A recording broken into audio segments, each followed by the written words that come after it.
quelque chose qui me traumatisait. Et puis, il y avait l'oncle de mon père qui était un vieux serviteur et puis il allait mourir. Et mon père me dit, on va aller le voir. Et là, je dis, Seigneur, je reste pas parce que j'ai peur, la mort. On est en train de mourir. Et on est rentré dans sa chambre comme ça. Et quand je suis rentrée dans sa chambre, il ne pouvait plus parler. Il avait les yeux ouverts comme ça. Et il n'avait pas peur. Seigneur, il y avait une paix. Elle n'était pas normale dans cette chambre. Et je ne sais pas pourquoi il n'a pas peur. Il va mourir et il n'a pas peur. Et mon père me dit, non, on n'a pas peur. On travaille toute sa vie entière pour une place auprès du Seigneur, on n'a pas peur. Et là, je dis, Seigneur, moi aussi, je vais t'appartenir. Je vais travailler toute ma vie entière pour avoir une place auprès de toi. Seigneur, j'ai accepté le Seigneur, c'est la plus belle chose que j'ai fait. Voilà. Mathieu. Moi aussi, mon témoignage, il est simple. Moi, ça fait 18 ans que j'appartiens à Dieu.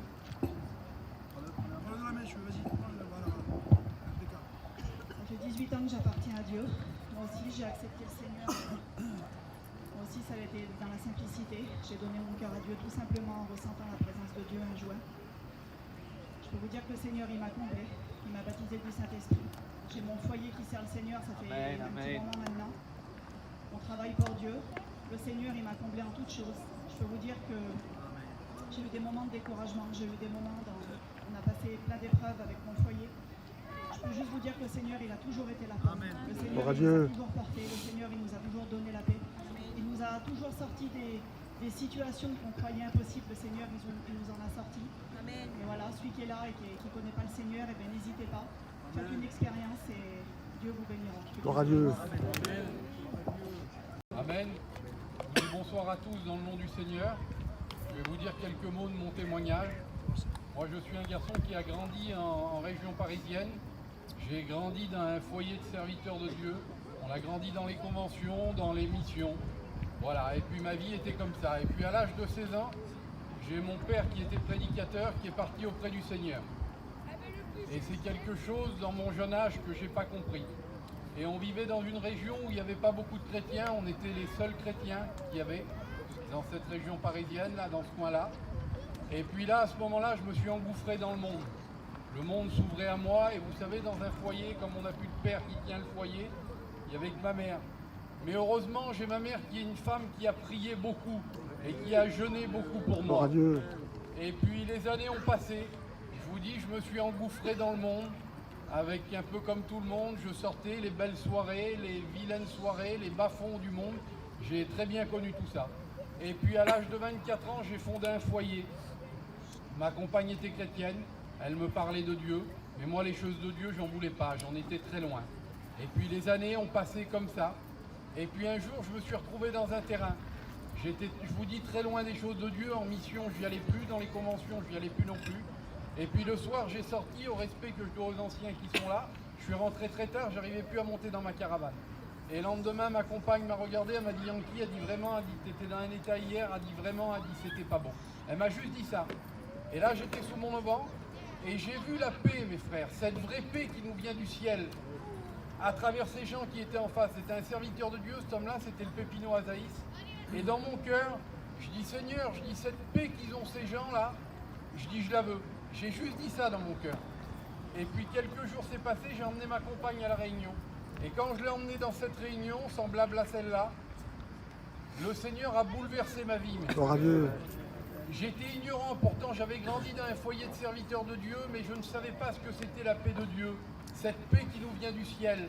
Quand je suis sorti de cette réunion, j'aimais toutes ces personnes qui étaient là, pourtant je ne les connaissais pas. Le Seigneur a déversé une paix dans mon cœur qui est inexplicable. Et puis là, quelques jours sont passés, j'ai emmené ma compagne en mission, j'ai dit on va partir en mission. Et puis là, je suis parti en mission, retrouver Norton. Norton, c'est un garçon que j'avais grandi avec. Et puis là, mes frères et sœurs, dans cette mission, le Seigneur a bouleversé ma vie. Il a tout transformé. J'ai donné toute ma vie à Jésus. J'ai passé par les eaux du baptême. Mes frères et sœurs, c'est la plus belle chose qu'on peut faire dans une vie, c'est d'appartenir à Dieu. C'est lui qui donne la paix, la vraie paix. Pas cette paix qu'on trouve dans le monde, la vraie paix du ciel. Que Dieu vous bénisse à tous, mes frères et sœurs. Amen, amen.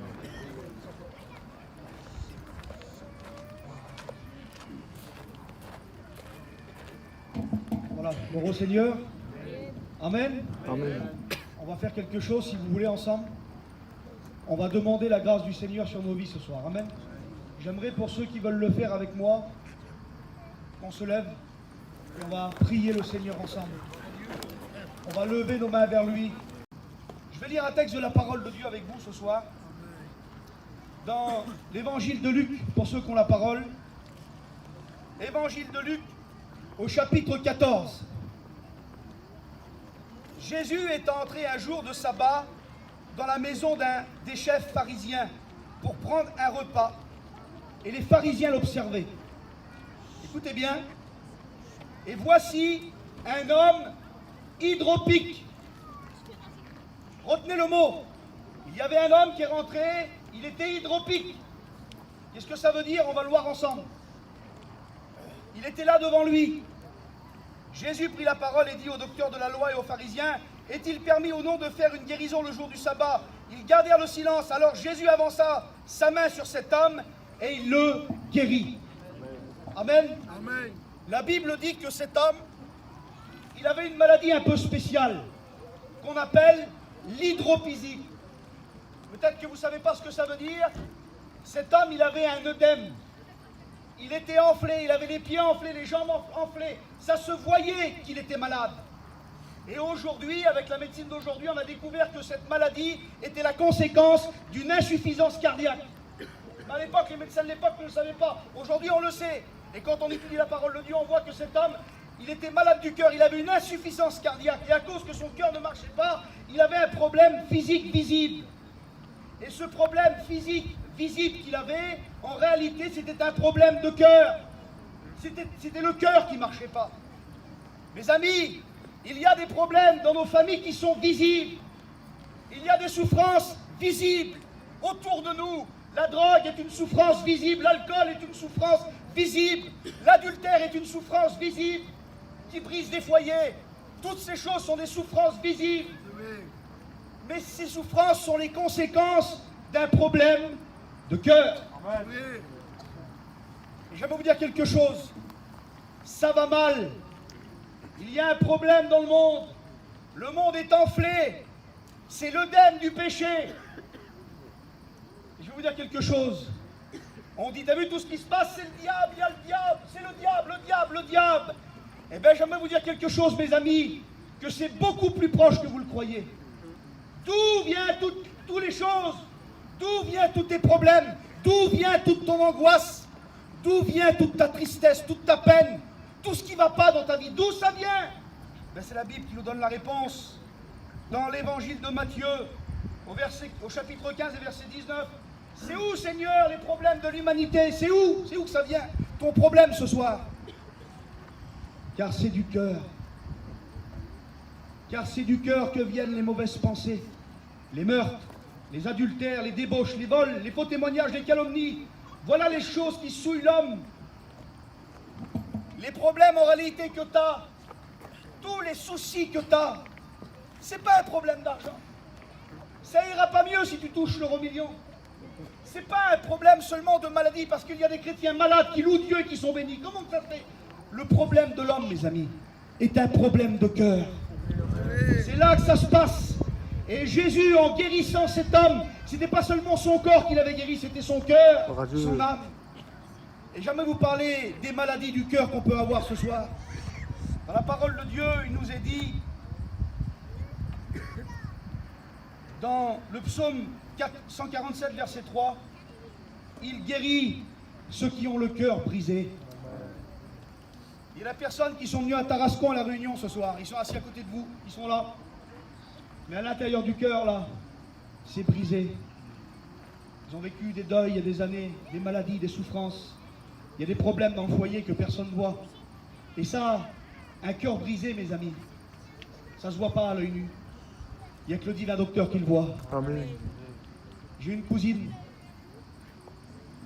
Le plus beau foyer que vous pouvez connaître, c'était pas chrétien. Un beau terrain, une belle maison. Mon cousin, un garçon de 47 ans, il s'appelait David. Il fumait pas, il buvait pas. C'était un football, je vois le stade derrière moi là. Il était fan de l'Olympique de Marseille. Un garçon gentil, bien. Il ne connaissait pas le Seigneur. Ils avaient un bon foyer, tout était bien. Et un jour, mon cousin est parti promener, marcher comme ça avec son père et son frère. Ils ont marché. Et là, il s'est passé quelque chose, il a tombé par terre. Et le cœur s'est arrêté. Je vais vous dire que sa femme C'était le ciel qui lui tombait sur la tête. Son cœur, ce jour-là, son cœur, c'était dans un mois de juillet, en plein été. Le cœur de cette fille qui s'appelle Stéphanie a été brisé. Brisé. Son père ne pouvait rien faire. Sa famille ne pouvait rien faire. Le docteur Cohen, qui a soigné tout le monde, il ne pouvait rien faire. Elle ne se lavait plus, elle ne mangeait plus. Elle s'arrachait comme ça, la peau avec les ongles. La nuit, elle allait courir sur le stade de ballon que son mari allait jouer. Elle s'arrachait les cheveux de la tête. Elle pleurait, elle disait, elle appelait son mari, elle pleurait. Elle disait, pourquoi t'es parti? Elle pleurait dans sa souffrance.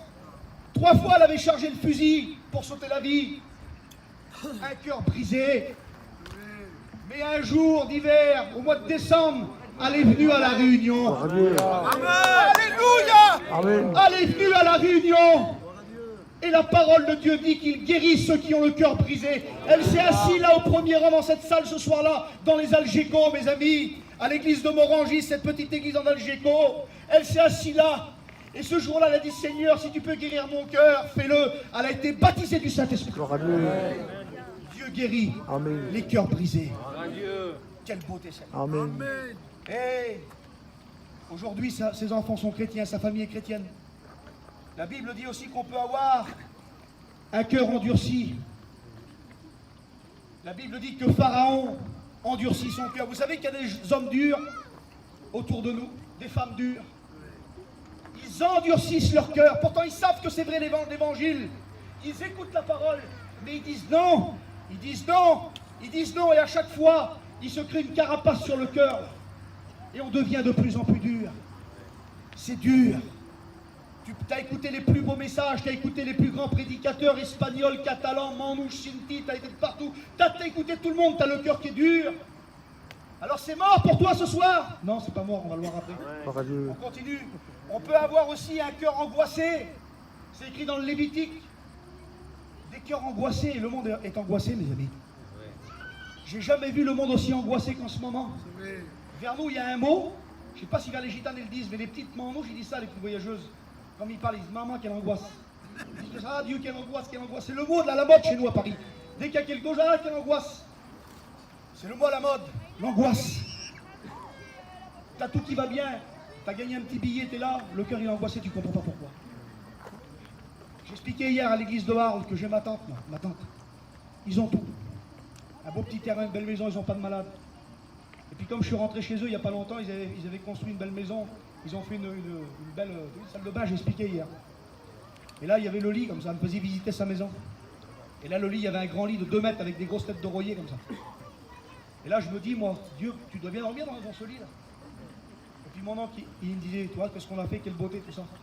Et comme j'ai regardé la table de nuit, il y avait des exomines dessus. Il y avait des cigarettes. Il n'y avait pas la paix dans cette maison. Il y avait tout, mais il n'y avait pas la paix. Et je dis, ma tante, il faut que tu fasses quelque chose. Si tu veux la paix, bah, elle m'a dit oui. Je dis, il faut que tu changes tes têtes d'oreiller. Ah bon? Faut que je change mes têtes d'oreiller? Je dis oui. Elle m'a dit, c'est où? Dis-moi. Je lui ai dit, il te faut la même tête d'oreiller que l'apôtre Jean dormait dessus. Elle m'a dit, dormait où? Il se reposait où? La Bible dit que Jean reposait sa tête sur le cœur de Jésus. Amen. Et puis comme tu as Jésus, tu dors bien. Que tu ailles beaucoup ou pas d'argent. Comme tu as Jésus, tu dors bien. Que tu es malade ou que tu es en bonne santé. Comme tu as Jésus, tu dors bien. La Bible dit que Jacob, je disais hier, il a dormi sur une pierre. Gloire au Seigneur. Il y a peut-être des cœurs angoissés ce soir, ici, à Tarascon. Alors pour enlever cette angoisse, tu prends de la drogue. Pour enlever cette angoisse, tu vas dans les bars. Pour enlever cette angoisse, tu vas jouer de la musique. Pour enlever cette angoisse, mais cette angoisse, elle demeure, elle demeure. Elle demeurera jusqu'au jour où Jésus va briser ton cœur et le changer. Écoute bien. Et j'aimerais vous lire encore un texte. On peut avoir aussi un cœur orgueilleux. Ça, c'est terrible, orgueil. On va parler à table avec les frères. Un cœur orgueilleux. Vous savez, l'homme sans Dieu est orgueilleux parce qu'il croit qu'il n'a pas besoin de Dieu. Je fais ma vie, moi, mais je n'ai pas besoin de Dieu. Je vais où je veux, je fais ce que je veux. Je mange le fruit, même si Dieu m'en a interdit, je le fais quand même. C'est la pire des orgueils. Quelle souffrance. Le problème que tu as chez toi, tu cherches ton problème. Mais comment je vais faire, pasteur, pour que ça change? Eh bien voilà, il faut que ton cœur soit changé. Amen. Écoute, il faut que ton cœur soit changé ce soir ici à Tarascon. Tu as besoin d'un cœur nouveau. David l'a dit. C'est écrit dans la parole du Seigneur, dans le psaume 51, verset 12.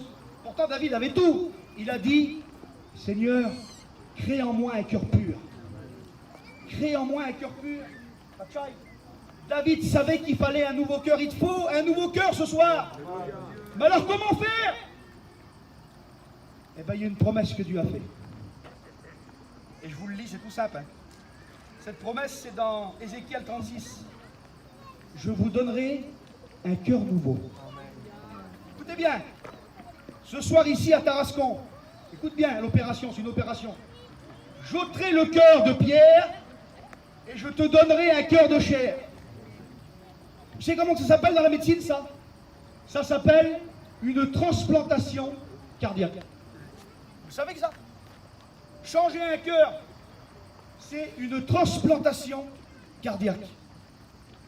Est-ce que Dieu, ce soir, est capable de faire ici, à Tarascon, une transplantation cardiaque? Oui. Oui, mais voilà. Pour faire une transplantation cardiaque, il faut 3 choses.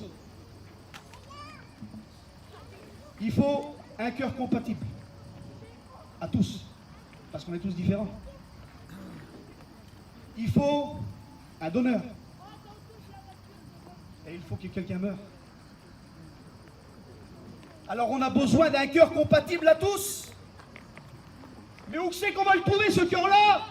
Alors j'ai prié, moi, en faisant le message, Seigneur, j'ai besoin d'un cœur, on a besoin d'un cœur pour l'église de Tarascon, parce qu'il y a des besoins. Et c'est Jean qui me l'a dit. Jean, il a dit, Norton, j'ai dormi, moi, sur son cœur. Je l'ai écouté battre. Il est compatible à tous. Amen. À tous? Oui, parce que j'ai écrit, moi, Jean 3,16. Amen. Amen. Des frissons. Car Dieu a tant aimé le monde qu'il a donné son Fils unique, afin que quiconque, c'est tous, quiconque, croise en lui ne périsse point, mais qu'il ait la vie éternelle.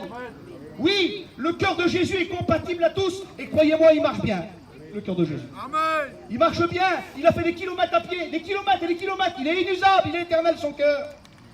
Ah oui, d'accord, ouais. J'ai dit à Jean, c'est bon Jean, on est d'accord, il nous faut le cœur de Jésus, mais est-ce qu'il veut le donner? Il faut un donneur. La Bible dit que le Fils de l'homme est venu pour donner.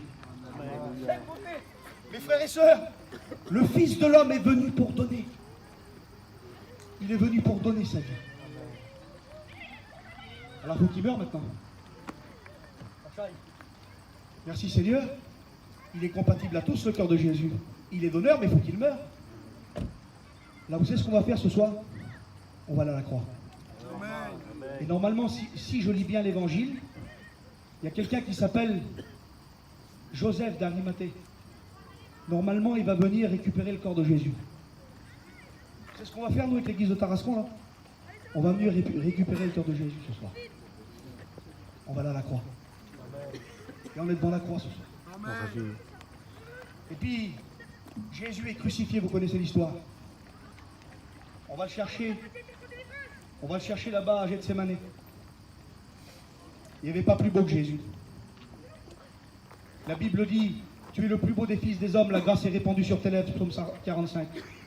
Lorsqu'ils vont chercher à Gethsémané, il est propre, il est beau, il est saint, il est pur, il a 33 ans. Quelle force. Le cœur est en pleine santé. On va le chercher, on l'amène chez Caïphe, on le bat toute la nuit à coups de poing, on lui met un sac sur la tête. Le cœur, il bat toujours. Il est fort. Il pardonne les hommes. On va le chercher, on l'amène chez les Romains. Les Romains le font battre de bâtons. Ils vont le frapper par le fouet. Jésus, si je dis bien la parole de Dieu, n'a pas reçu 39 coups moins 1. Parce que ce n'est pas les Juifs qui l'ont fouetté, c'est les Romains. Les Romains ne comptaient pas les coups. Et là, Jésus va réaliser une prophétie. Ils ont labouré mon dos. Et pendant plusieurs heures, Jésus va être fouetté.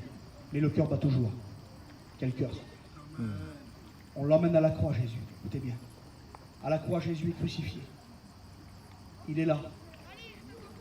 Et là, d'un seul coup, au bout de 6 heures, il dit, mon Père, tout est accompli.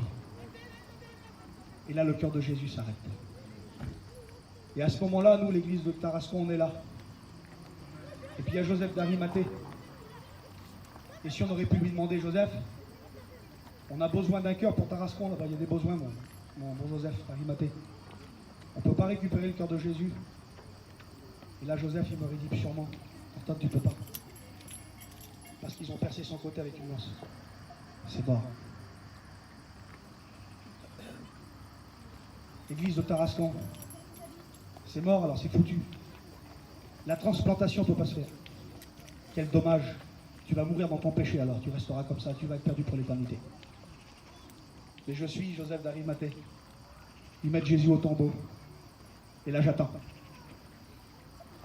Et là on attend, mes frères et sœurs, on attend avec l'église de Tarascon, on est là. On attend un jour. Rien. 2 jours. Rien. Et là le 3e jour, mes frères et sœurs, on commence à écouter dans le tombeau.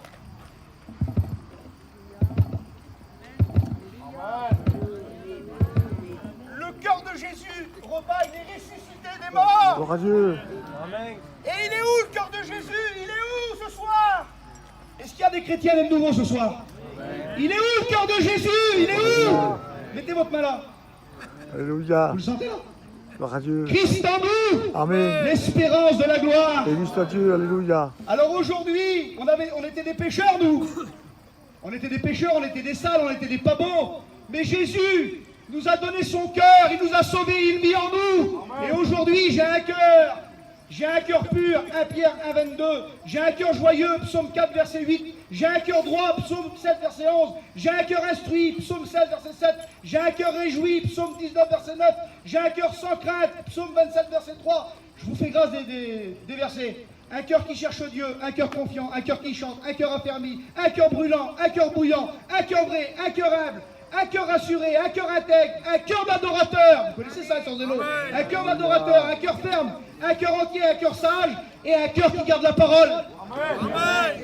Tu veux pas de ce cœur-là ce soir? Tu veux garder ton cœur de souffrance? Quel dommage. Alors on va prier le Seigneur, tout simplement.